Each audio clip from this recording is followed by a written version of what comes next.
सर्वेषां स्वस्तिर्भवतु सर्वेषां स्वस्तिर्भवतु सर्वेषां शान्तिर्भवतु सर्वेषां शान्तिर्भवतु सर्वेषां पूर्णं भवतु सर्वेषां पूर्णं भवतु सर्वेषां मङ्गलं भवतु सर्वेषां मङ्गलं भवतु।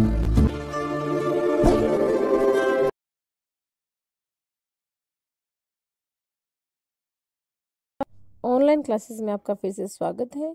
आज हम कक्षा 6 के विषय सामाजिक में सामाजिक एवं राजनीतिक जीवन भाग 1 का पाठ 2 विविधता एवं भेदभाव का भाग 2 अध्ययन करेंगे, जिसमें हम आगे का पाठ पढ़ेंगे।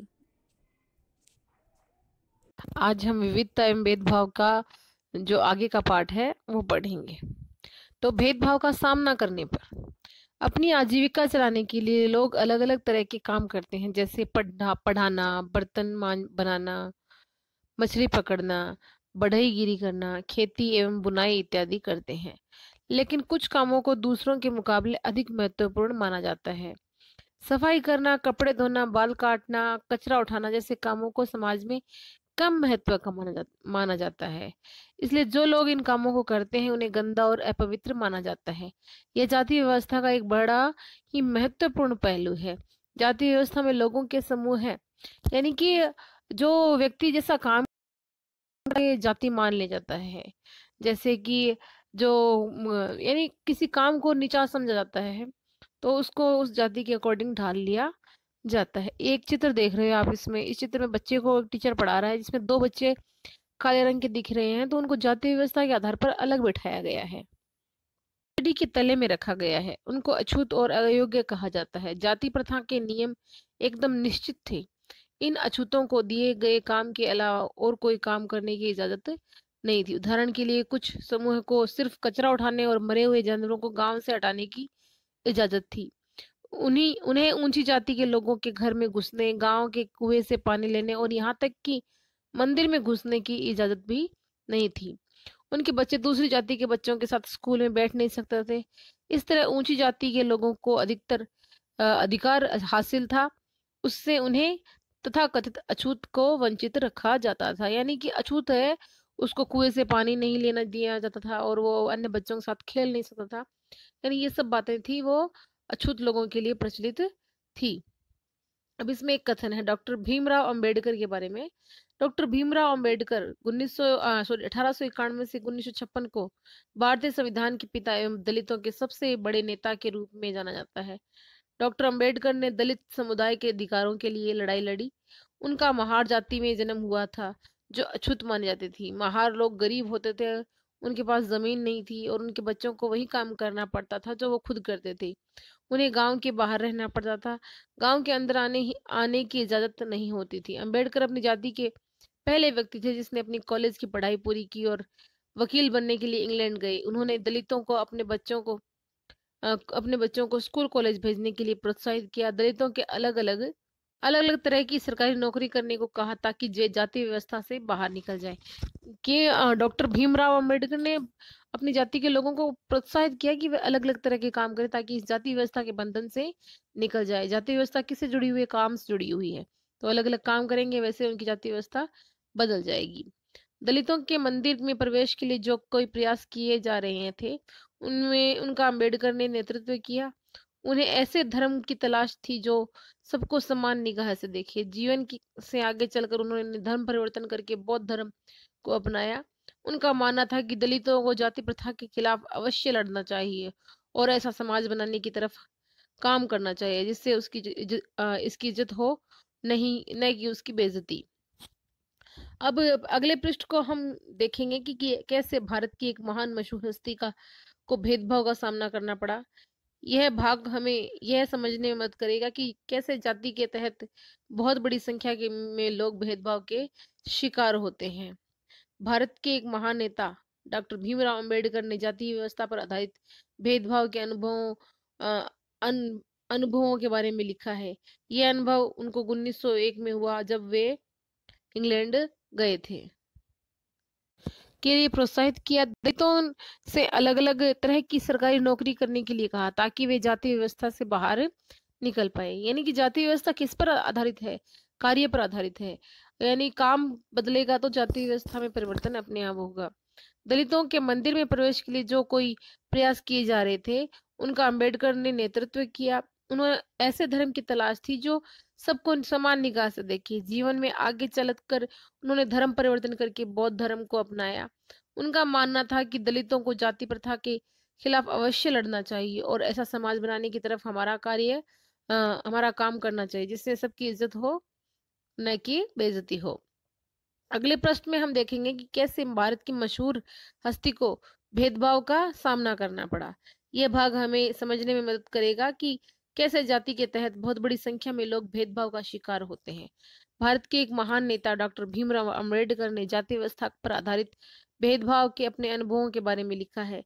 यह अनुभव उनको 1901 में हुआ जब वे कोरेगांव अपने बड़े भाई के साथ पिता से मिलने गए। बड़ी देर हमने इंतजार किया पर कोई नहीं आया। 1 घंटा बीत गया तो स्टेशन मास्टर ने पूछा, आ गए? उन्होंने हमसे हमारे टिकट मांगे तो हमने दिखा दिए। उन्होंने पूछा कि हम वहां क्यों रुके थे। हमने बताया कि हमें कोरेगांव जाना है और हम पिताजी या उनके नौकर के आने का इंतजार कर रहे हैं, लेकिन दोनों में से कोई भी नहीं पहुंच पाया था और हमें पता नहीं था कि कोरेगांव कैसे पहुंचते हैं। हमने बहुत अच्छे कपड़े पहन रखे थे। हमारे कपड़ों और बोली से कोई भी ये अंदाजा नहीं लगा सकता था कि हम अछूतों के बच्चे हैं। निश्चय ही स्टेशन मास्टर को यह लगा कि हम ब्राह्मण बच्चे हैं और वे हमारी मुश्किल को देखकर बड़े परेशान हुए, जैसा कि हिंदुओं में होता है। स्टेशन मास्टर ने हमसे पूछा कि हम कौन हैं। बिना एक पल के भी सोचे मेरे मुंह से निकल गया कि हम महार हैं। बंबई प्रांत में महार समुदाय अछूत माना जाता था। उनको एकदम से धक्का लगा। वे भौचक्के रह गए। उनके चेहरे पर अचानक परिवर्तन हुआ। हमने देख लिया कि एक अजीब सी घृणा की भावना उन पर हावी हो गई थी। उन्होंने जैसे ही मेरा जवाब सुना, वे अपने कमरे में वापस चले गए और हम वहीं खड़े रहे। 15-20 मिनट बीत गए। सूरज बिल्कुल छिप सा गया था। पिताजी आए नहीं और नहीं उनका नौकर। अब स्टेशन मास्टर भी हमें छोड़कर चले गए। हम काफी घबराए हुए थे। यात्रा के शुरू में ही जो खुशी और उत्साह की भावना थी, उसकी जगह अत्यधिक उदासी ने ले ली थी। आधे घंटे के बाद स्टेशन मास्टर लौटकर आए और पूछा कि हम क्या करें कि सोच रहे हैं। हमने कहा कि अगर हमें किराए पर एक बैलगाड़ी मिल जाती है तो हम कोरेगांव जा सकते हैं। अगर कोरेगांव ज्यादा दूर नहीं हो तो हम फौरन निकलना चाहते हैं। वहां किराए पर कई बैलगाड़ियां चल रही थी, लेकिन हमने स्टेशन मास्टर को जवाब दिया कि हम महार हैं। उसका पता सबको चल गया। कोई भी गाड़ीवान अछूत वर्ग की सवारी को लेकर जाकर अपने को गंदा और नीचा नहीं बनाना चाहता था। हम दुगना किराया देने को तैयार थे, पर हमें एहसास हुआ कि बात पैसे से नहीं बन सकती। स्टेशन मास्टर, जो हमारे लिए गाड़ी वालों से मोल तोल कर रहे थे, चुपचाप खड़े हो गए। समझ नहीं आ रहा था कि क्या करें। मास्टर को जवाब दिया कि हम महार हैं। उसका पता सबको चल गया और कोई भी गाड़ीवान अछूत वर्ग की सवारी ले जाकर अपने आप को गंदा और नीचा नहीं बनाना चाहता था। हम दुगना किराया देने को तैयार थे, पर हमें एहसास हुआ कि बात पैसे से नहीं बन सकती। मास्टर हम लिए गाड़ी वालों से मोल तोल कर रहे थे, चुपचाप खड़े हो गए। समझ में आ नहीं रहा था कि क्या करें। और ये जो स्रोत है, doctor BR Ambedkar, writing and speeches, खंड 12, संपादन वसंत मून, बम्बई शिक्षा विभाग, महाराष्ट्र सरकार। यानी ये डॉक्टर भीमराव अंबेडकर की बुक से लिया गया है। कल्पना करके देखिए कि यह कितना मुश्किल होगा और लोगों को एक जगह से दूसरी जगह जाने न दिया जाए। यह कितना अपमानजनक और दुखदायी होगा अगर लोग आपसे दूर दूर रहें, आपको छूने से मना करें और आपको पानी न पीने दें। यह छोटी सी घटना दिखाती है कि कैसे गाड़ी से एक दूसरी जगह जाने के साधारण काम की सुविधा भी इन बच्चों के पास नहीं थी, जबकि पैसा दे सकते थे। स्टेशन के सभी गाड़ी वालों ने बच्चों को ले जाने से मना कर दिया। उन्होंने बच्चों के साथ भेदभाव भरा व्यवहार किया।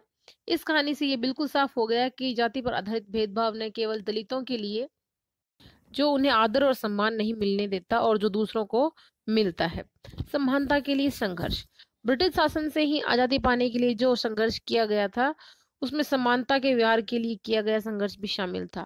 दलितों, औरतों, जनजातीय लोगों और किसानों ने अपने जीवन के जिस गैर बराबरी का अनुभव किया, उसके खिलाफ उन्होंने लड़ाई लड़ी। जैसा कि पहले भी बात हुई है कि बहुत सारे दलितों ने संगठित होकर मंदिर में प्रवेश पाने के लिए संघर्ष किया। महिलाओं ने मांग की कि जैसे पुरुषों के पास शिक्षा का अधिकार है, वैसा उन्हें भी प्राप्त हो, वैसे उन्हें भी अधिकार मिले। किसानों और दलितों ने अपने आप को जिम्मेदारों और उनकी ऊंची ब्याज की दर से छुटकारा दिलाने के लिए संघर्ष किया। 1947 में जब भारत आजाद हुआ और एक राष्ट्र बना, तो हमारे नेताओं ने समाज में व्याप्त कई तरह की असमानताओं पर विचार किया। संविधान को लिखने वाले लोग भी इस बात से अवगत थे कि हमारे समाज में कैसे भेदभाव किया जाता है और लोगों ने इसके खिलाफ किस तरह संघर्ष किया। कई नेता इन लड़ाइयों के लिए हिस्सा थे, जैसे डॉक्टर भीमराव अंबेडकर। इसलिए नेताओं ने संविधान में ऐसी दृष्टि और संविधान में यह लक्ष्य रखा कि भारत में सभी लोगों को बराबर माना जाए। समानता को एक अहम मूल्य की तरह माना गया, जो हम सभी को एक भारतीय के रूप में जोड़ती है। प्रत्येक व्यक्ति को समान अधिकार और समान अवसर प्राप्त हो। अस्पृश्यता यानी छुआछूत को अपराध की तरह देखा जाता है और इसे कानूनी रूप से खत्म किया गया है। लोग अपनी पसंद का काम चुनने के लिए बिल्कुल आजाद हैं। नौकरियां सभी के लिए खुली हैं और इसके अलावा संविधान ने सरकार पर यह विशेष जिम्मेदारी डाली है कि वे गरीबों और मुख्य धारा से अलग थलग पड़ गए समुदायों को समानता का अधिकार दें। हालांकि हमारे संविधान में इन विचारों पर जोर दिया गया है, पर यह पाठ इसी बात को उठाता है कि असमानता आज भी मौजूद है। समानता वह मूल्य है जिसके लिए हमें निरंतर संघर्ष करते रहना होगा। भारतीयों के लिए समानता का मूल्य वास्तविक जीवन का हिस्सा बने, सच्चाई बने, इसके लिए लोगों के संघर्ष, उनके आंदोलन और सरकार द्वारा उठाए जाने वाले कदम बहुत जरूरी है। संविधान के लेखकों ने यह भी कहा है कि विविधता की इज्जत करना, उसे मूल्यवान मानना, समानता सुनिश्चित करने के लिए बहुत ही महत्वपूर्ण कारक है। उन्होंने ये महसूस किया कि लोगों को अपने धर्म का पालन करने, अपनी भाषा बोलने, अपने त्योहार मनाने और अपने आप को खुले रूप में अभिव्यक्त करने की आजादी होनी चाहिए। उन्होंने कहा कि कोई एक भाषा, धर्म या त्योहार सबके लिए अनिवार्य नहीं बनना चाहिए। उन्होंने जोर दिया कि सरकार सभी धर्मों को बराबर मानेगी, इसलिए भारत एक धर्मनिरपेक्ष देश है। ये धर्मनिरपेक्ष किसको कहा जाता है? जहाँ सरकार है वो किसी धर्म को नहीं मानती है और वो सभी धर्मों को बराबर समान समझती है, जहाँ लोग बिना भेदभाव के अपने धर्म का पालन कर सके। इसे हमारी एकता के महत्वपूर्ण कारक के रूप में देखा जाता है कि हम इकट्ठे रहते हैं और एक दूसरे की इज्जत करते हैं। और हमें अपने आप को किस रूप में देखना चाहिए? एक भारतीय के रूप में देखना चाहिए, एक अच्छे भारत के अच्छे नागरिक के रूप में देखना चाहिए। इससे क्या होगा? भेदभाव भी नहीं होगा और समाज में एकता बनी रहेगी। आज ही हमारा ये पाठ यहीं पे समाप्त होता है। धन्यवाद।